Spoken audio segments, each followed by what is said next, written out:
Payback has no expiration date. Lennox Carter had a laugh that sounded like thunder, the kind of laugh that made people think he was a good man.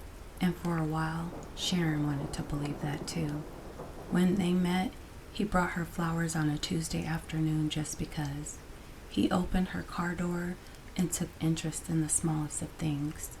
She used to tell her friends, "Lennox isn't like the others, he's solid." But solid eventually turns heavy when it starts to hurt. After the wedding, the flowers stopped, and Lennox's love became something that left bruises you couldn't cover up with makeup. Malcolm was 6 the first time he saw his mother hit the floor. He didn't make a sound, he just stood there holding his toy car, trying to understand what he had just witnessed. That night, Sharon sat on the edge of his bed with a split lip and a swollen eye, whispering through tears, "He didn't mean it, baby. Daddy's just tired." And Malcolm, bless his little heart, nodded, because what else could he do? He was a boy, and boys were supposed to forgive their fathers and protect their mothers. But boys grow up, and memories age like rust. By the time Malcolm turned 17, his mother had become a ghost in her own home. She moved like she was apologizing to the air. Soft steps, quiet breath, and folded hands.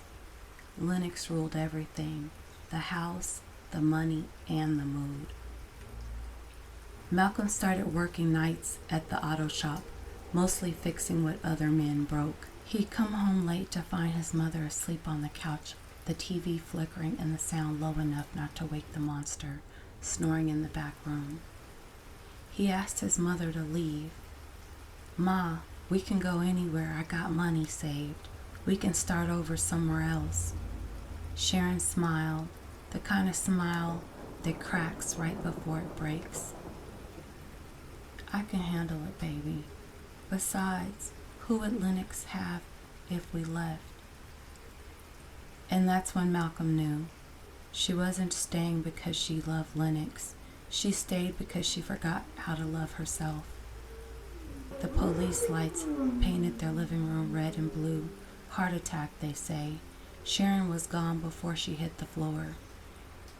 Lennox didn't shed a tear. He just muttered, "Guess she finally got her piece," and went back to his recliner.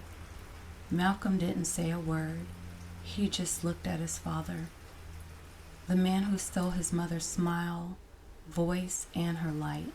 Sharon died with a broken heart and Lennox's secret. Her family supported Lennox as much as they could. They took turns dropping off food and praying over the man who had just lost his wife. Her parents offered to help with her final arrangements. A tragedy is what they called it. Malcolm was an adult now. He never said much unless he was spoken to. The funeral came and went. Malcolm didn't shed one tear. He just stood there with his hands in his pocket at the repast. He watched Lennox pretend to sulk as family and friends shared their precious memories of Sharon. After a while, a half smile spread across Malcolm's face that didn't quite fit the occasion. After the repast, he started visiting his father even more. Fixing things that didn't need fixing, replacing light bulbs that still worked, asking strange little questions. "Hey, Pop, you sleeping okay? You all right?" Lennox would grunt and tell him to stop talking like a nut and turn the TV up louder. But it wasn't the house that felt off to him. It was him. At first it was little things, the faint of Sharon's perfume, always strongest when he was alone, a song playing low on the radio that used to make her hum.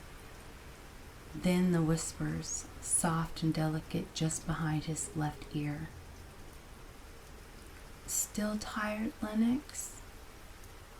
He told himself it was nothing, memory, guilt, or maybe it was just old age. The mind was a funny thing. The mind is a funny thing.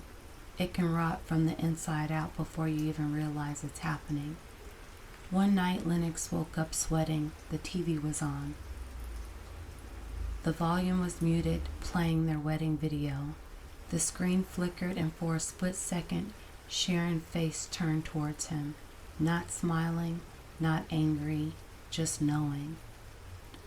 The next morning, Malcolm dropped by with groceries. You look rough, Pop," he said, casually stacking the multiple cans of tuna in the pantry. "Didn't sleep," Lennox muttered. Malcolm smiled. "You hear her, huh?" Lennox froze. It got worse after that. The thermostat kept resetting to 77, Sharon's favorite number. Sometimes he'd wake up and swear he smelled her favorite Sanative Noir soap. Before long, Lennox was drinking again, cheap whiskey that smelled like cat piss and regret. He called Malcolm late one night, voice shaking and slurring. By week 3, Lennox had stopped leaving the house, boarded the windows and kept every light on, and even started muttering to himself until words didn't sound like English anymore. The mail piled up, families stopped coming by, and the neighbors eventually stopped knocking. He called the police and whispered into the phone, "Someone's trying to break in." The police came and looked around at the cluttered house. They saw the empty bottles and looked at each other. "Call us back if you notice anything else," and left. But someone was in there, and at night he'd wake to the sound of soft humming through the house speakers. Sometimes he'd find her handwriting scrawled across the grocery list. "Don't forget the Sanative Noir." He started talking back. "Leave me alone, Sharon. I'm sorry. I'm sorry, damn it. What more do you want?" No answer. Just the faintest laugh. That night it happened. Malcolm had come over with Chinese takeout and Lennox looked a mess. His eyes were bloodshot and barely made contact with his son's. He had food stains all over his shirt. Malcolm set the food down and studied him. Lennox swallowed and blinked his eyes a couple of times. "She says she's waiting for me."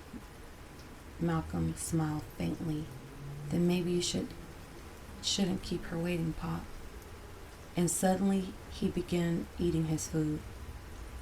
They sat in silence after that. Lennox barely touched his food. When Malcolm left, he gave his father a long, slow look and walked out the door. That night the whispers came, this time louder, clearer.